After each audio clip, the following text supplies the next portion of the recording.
bald kommt der 13. Monatslohn. Und ich sage euch so, wie es ist, als ich das erste Mal bekommen als Lehrling, ich habe gedacht, ich bin reich. Hey, mir gehört die ganze Welt wirklich scheißegal. Ich laufe in El Moli, Globus rein, ich denke mir, jagen für 1200, wer bist du?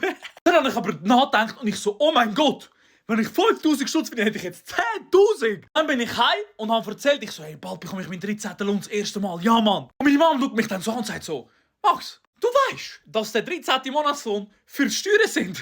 Und ich so, wie meinst du jetzt? Tut mir nicht extra Geld auf die Seite? Als ob ich Geld auf die Seite habe. Boah, mein Gott. Da stelle ich mich gerade besser da als keine Ahnung was. In der Lehre, ich habe rausgehauen.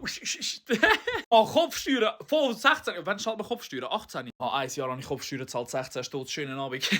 Aber ich sage euch, wie habt ihr reagiert, als ihr das erste Mal am 13. auf dem Konto habt bei der Lehre und das erste Mal, als ihr ausgelernt sind? Und was könnt ihr euch erst kaufen? Entweder ein Weihnachtsgeschenk für viele, irgendwelche etwas Schönes für sich selber, gönnt euch. Und an die